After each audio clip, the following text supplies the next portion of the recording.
welcome back to our week 2, day 3. Can you imagine that by the end of tomorrow we're halfway done? Thank you for hanging on with me and thank you for working together with me. Let's get started. I'm going to go to the table of contents. That's on page 3. I am under Reading Language Arts. Week 2 is directing me to page 15. Let's go to page 15. Day 3, phonics. Caregiver, you're going to lead 2 literacy skill building activities. First one, phonological awareness activity. You're going to match the first sound. So let's go to page 46 to find out what we're doing in the activity.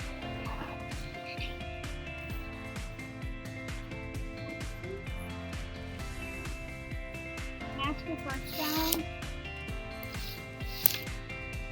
You're going to help your child identify the beginning sound in words. Sort and match pictures and words according to the beginning sound. Ask your child to figure out which picture of word doesn't belong because it has a different beginning sound. For example, bag, 9, each, and 5. 9 doesn't belong. Sing the television jingle. One of these doesn't belong. Have your child sort snack foods by their beginning sound. For example, raisins on one plate, carrots on the other. So what I decided to do is, since I know you have these 2 books at your house because they were given to you, students and parents, tell me which of these 3 words, which one of these 3 words, one from these 3 words doesn't belong. Caterpillar, caterpillar, cat, cat, sun, sun. Which one doesn't belong? Sun, because sun starts with S, and cat and caterpillar start with K. Good job. Another example you can work on, parents, with your students. First page from this book. You have horse, hair, hug, grass. Which word does not belong? Let's listen to them again. Hair, horse, hug, grass. Which one doesn't belong? Grass. See? Easy peasy. Now that we are done with that activity, let's go back to page 15 to find out the other activity that we're doing for today.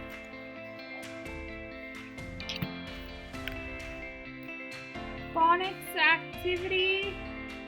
You're going to do page 51, household message board. That's on page 51.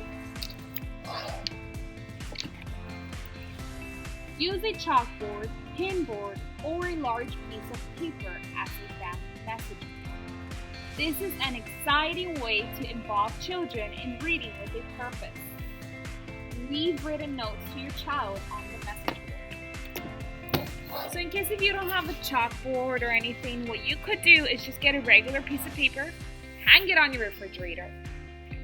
Some examples can be time to play, and challenge them to read it on their own. Eat your vegetables, or good morning. Good morning. I hope that when they wake up, you're not saying good afternoon and you're saying good morning. Develop that routine for them. So easy as this, you can just have it on the message board. Just hang it up. See, look how I have one here. Hang it up there. All right. So let's move on.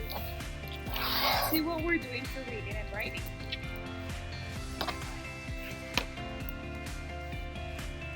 We're done with these activities. I'll put a check mark so I won't forget. So for reading and writing, the student is gonna choose a book from home or read Emerging with Light and Sound. That is gonna be on page 72. You're gonna ask the student to turn to any page with a picture describing the setting or where the story or picture is taking place, and what would they do if they could visit a place in their book. After, you're going to ask students to draw and write about what they would do if they could visit a place in their book. So let's get started on reading this book that's on page 72.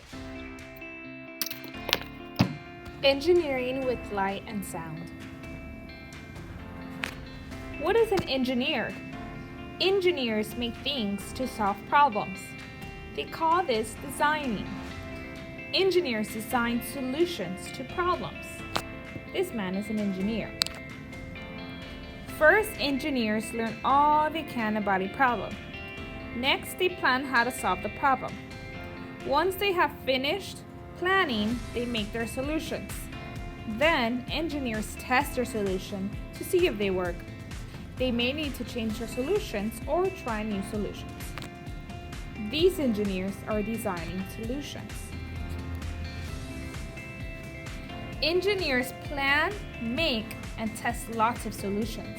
They try to make their solutions better and better. These engineers are testing the rover they made. They want to find out how well it can drive on slippery sand. Designing light sources. All light comes from a source. Engineers design light sources for all kinds of uses. They design light sources for reading. They design light sources for safety. They even design light sources for fun. When engineers design a light source, they think about how much light should come from the source. They also think about the surfaces they want the light to get to and how bright they want these surfaces to be. Lighthouses. Lighthouse lights tell people where the rocks are. Lighthouse lights. The problem. Boats may sink if they run into a rock. Rocks are hard to see at night. People in boats need a way to stay safe from rocks at night. The solution? Engineers design bright lights to warn people in boats. The lights tell people where the rocks are. This photo shows a lighthouse light up close. Headlamps. The problem. People like to climb in dark caves. They cannot hold lights because they need their hands for climbing. The solution? Engineers design helmets with lights on them. These are called headlamps. This woman is wearing a headlamp in a dark cave. A headlamp has a light on the front. Signal lamps. The problem? Sometimes sailors want to send secret messages from one boat to another. They don't want to use a phone or radio because somebody might hear them. The solution? Engineers design signal lamps. Sailors use these lamps to flash light at another boat from far away. They flash the lamp on and off in a pattern. The pattern is a code. Sailors on the other boat see the flashes and understand the secret message. This sailor is sending a message with light. Glow sticks. The problem? When people are outside at night, it is hard to see them. The solution? Engineers design sticks that glow in the dark. Holding a glow stick helps people see you at night. Glow sticks are also fun. This girl is holding a glow stick. Glow sticks come in different colors. Night lights. The problem. Some people want just a little bit of light when they are going to bed. The solution? Engineers designed night lights. This night light has a bulb that's not very bright. It sends out just a little bit of light. A night light only sends out a little bit of light. Some people like a little bit of light at night. Designing things that block light or let light pass through. Sometimes engineers need to block light. Light comes from sources and it gets to different surfaces. To block light, engineers put material between the light source and the surface that they want to make darker. Different materials block different amount of lights. An engineer may want to block all the light, some of the light, or none of the light. Light that is not blocked passes through the material to the other side. Engineers think about what materials to use when they are designing solutions. Welding helmets. The problem? Some tools make very bright light.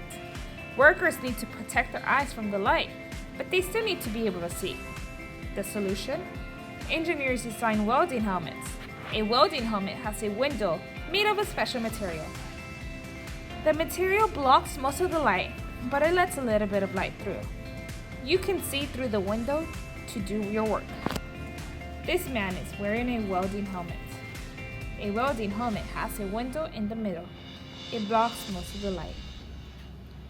Parents, we're going to go ahead and finish here. Students, we're going to finish here. The story doesn't end until page 82, but tomorrow I will finish it with you. Okay, we finished the reading part and the writing part. So that means that we are done with day 3, reading language part. Check it out. And moving on to math. Right, let's move on to math. We are on week 2, page 30 for math.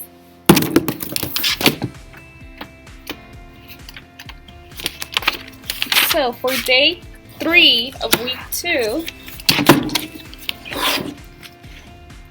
caregiver, you're going to read word problem to students that's on page 180. You're going to help them understand how to answer the word problem. The word problem already includes the answers and example of what the student work should look like. After that, we're going to work on problem set, page 204.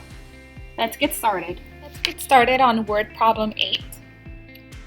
A tree lost 8 leaves one day and 4 leaves the next day. How many leaves did the tree lose at the end of the 2 days? So what we're going to do is 8 plus 4. So in 4, there's 2 and 2. 8 plus 2, remember, that equals 10. So 10 plus 2 equals 12. I'm going to draw that now. So there's 10 here. 1, 2, 3, 4, 5, 6, 7, 8, 9, 10. 10. And 2 more. It's 12. So, how many leaves did the tree lose at the end of the 2 days? The tree lost 12 leaves. Alright, we finished with page 180. Parents, go ahead and move to page 204. You are going to go ahead and work on problem set 8. You're going to work on problems 1 to 8. Remember, work with those students, show their work, reason with them. 8, you're going to write here 2, 1 because 8 and 2 make 10. We always want to make 10. After you're done with this, we are going to check off day 3 for math. Stay tuned for science and social studies. Okay, for science and social studies for week 2, we're going to move on to page 38.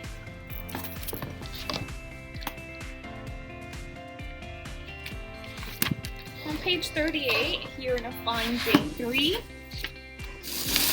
Today, you're going to do science plant adaptations. So you're going to read the plant adaptations background information with your student. You're going to find out on page 301. You're going to ask your child, what are some ways plants have adapted to meet their needs for water, sunlight, air, and nutrients? Have them complete the plant adaptation, talk about it, writing their thoughts or them telling you. You will need if you want to do an optional activity, you will need a plant and a sunny window. Let's go to page 301.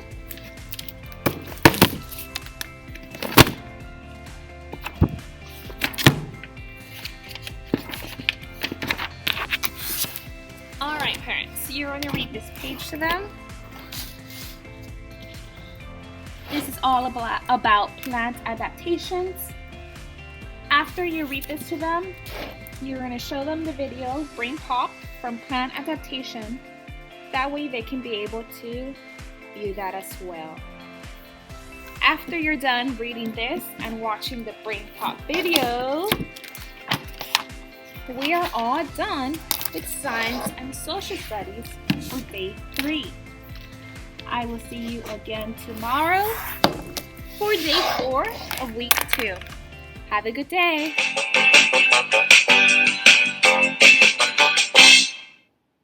This plant is bending toward the light.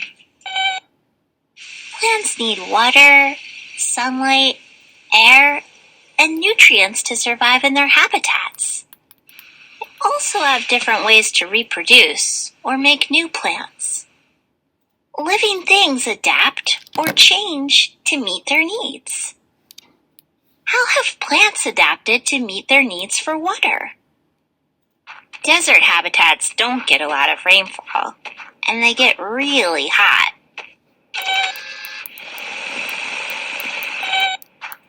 Cacti have thick stems that store water.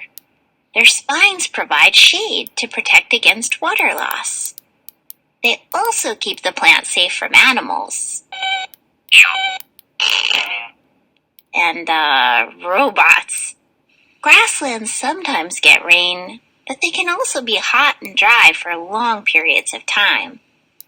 Thin leaves allow less water to escape during dry spells. The roots of many grasses grow deep to reach water down below. The Rose of Jericho is a plant found in dry areas of the Middle East. During dry periods, the plant curls up. It can stay like that for years until there's enough water for it to open and grow. The rainforest gets a lot of rain, so plants have ways to shed water. The leaves of some plants are waxy and have special tips so water can run off easily. It's pretty shady near the rainforest floor. How have plants adapted to meet their needs for light? The rainforest floor doesn't get a lot of sunlight, so some plants grow large leaves to take in as much light as they can. Many plants adapt to their surroundings to get enough sunlight. Over time, plants might grow toward brighter areas, like a sunny window. Kudzu is a vine that can grow really quickly. It can climb up tall trees so it can get out of the shade and reach sunny areas. How have plants adapted to meet their needs for nutrients? Many plants get nutrients they need to grow from soil, but some plants grow in places where soil doesn't have a lot of nutrients. The Venus flytrap and the pitcher plant have adapted by using animals for food. Air plants have adapted to life without soil, and they get water and nutrients from the air. They can survive above ground and reach better sunlight. Mistletoe is a type of plant that can live off of other plants. It steals nutrients and water from the other plant. Animals spread the seeds of the mistletoe to other plants. How have plants adapted so they can reproduce? To reproduce, many flowering plants must spread their pollen to other plants. Some flowers have bright colors and scents to attract animals that will spread the pollen. Some plants use the wind to help spread their seeds. The seeds of maple trees have thin wings. This special shape allows the wind to carry the seeds to new places. Some plants grow fruit that have seeds inside. When animals eat the fruit, the seeds pass through them and end up in different places. Then, new plants can grow. The devil's claw gets its name from its seed pods. Their pods have long hooks that can get stuck on animals. Animals carry the seeds and shake them off in a new place. Moby,